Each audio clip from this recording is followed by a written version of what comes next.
Hey, what's up? My name is Jonathan Fink, and this is my free audiobook series on YouTube. Up next, Spirits of the Gridiron, Volume 1, Chapter 28, The Gridiron Council.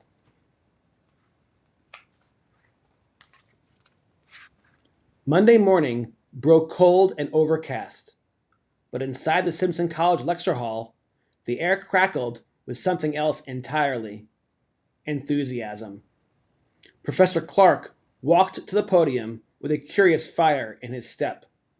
He adjusted his navy blazer, set down his battered leather satchel, and looked out across a room of sleepy-eyed political economy students. Then he held up a stapled paper. "I don't usually do this," he said, "but what I'm about to read is not just a term paper. It's something else." He didn't name the author. He just began reading.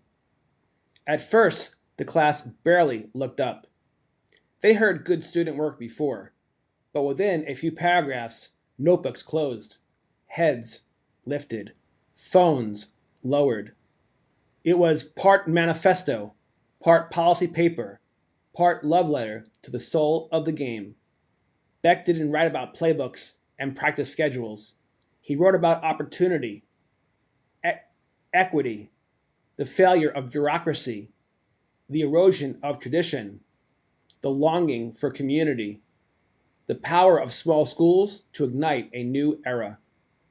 And he closed with a single sentence: "Let the revolution begin, not in stadiums of steel, but in the grass and turf fields where young men still dream."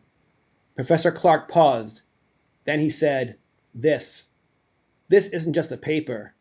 This is a blueprint for something real." In permanent red ink, he wrote, A+. Then he walked the paper down to Beck personally, handed it to him like it was a sacred text. Madison looked at her boyfriend with awe, then noticed something even rarer than the grade: a folded, handwritten note attached on the last page. "You didn't just write about college football. You wrote about America. See me after class. We need to talk to someone, Professor Clark." The next afternoon, Simpson College Athletic Department the next afternoon at the Simpson College Athletic Department, Professor Clark and Beck Jordan sat across from Tom Ironbone Stratton, former D2 catcher turned fearless athletic director. His office was decorated with team photos, 1990s ESPN magazine covers, and an old cracked bat mounted above the door with the words "Play for Keeps" engraved in the wood. He slapped the term paper down on his desk. "This," he said, "this is how we take Simpson from that nice little school in Iowa to the big time, without selling our soul to anyone." Stratton grabbed his office phone and dialed. "Get me President Dunn," he said. Wednesday morning, President Caroline Dunn's suite. Sunlight filtered through tall windows as President Dunn paced in front of her fireplace, paper in hand, glasses perched on the edge of her nose. She was sharp, a Rhodes Scholar turned college president with a mind for policy and a heart for football. Her grandfather had played for Simpson. Her brother coached high school ball in Texas. This wasn't just a school to her. It was her legacy. She finished the last page, took a slow, deep breath, and said aloud to no one, "This isn't just an idea. It's the antidote." That afternoon, she convened a task force in the old honors seminar room. Inside were Professor Clark, Tom Stratton, and Beck Jordan. Their mission, scrawled on the whiteboard in thick black marker: launch the College Football League here. Let it begin with us. Operation Gridiron began. Within 2 weeks, Simpson College publicly announced the College Football League, a pilot initiative that would operate outside traditional conference boundaries. It would honor the heart of the sport: regional rivalries, student-athlete ownership, and college football as a community ritual. A new governing body was born, the Gridiron Council. Not a bureaucracy, a brain trust. Their first meeting took place in the Student Center large conference room. No suits, no corporations, just athletic directors, laptops, and vision. They voted to launch a college football league streaming network, powered entirely by students, computer science majors, communication majors, and digital creatives. The game would be open source, crowd-funded, and aired with a homemade flair.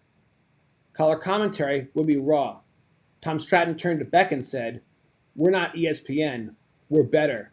We're authentic." Beck just smiled. "Let's make some noise," he said. Meanwhile, in Columbus, Ohio, a boardroom, dark suits, bright screens, Power 5 athletic directors meet in secret to finalize their vision, the Super Conference. A 40-team breakaway, 20 from the SEC, 20 from the Big Ten. No NCAA oversight, no pesky bowl tie-ins, governed by sponsorship deals, private equity, and streaming mega deals. One athletic director leaned back and smirked. "We're not just changing college football, we're owning it." But the football gods responded with subtle, divine interventions, not in Columbus, but in a chapel in Iowa, in a dorm room in Missouri, in a student lounge in Kansas, in a coffee shop in Nebraska, and in the spirit of a walk-on redshirt backup quarterback who believed college football could be born again. End of chapter 28. Up next, chapter 29, The Power Lords Stir. If you enjoyed this chapter, please leave a like. If you really enjoyed this chapter, please subscribe. You guys take care. I appreciate all of you. Be well, and always, God bless.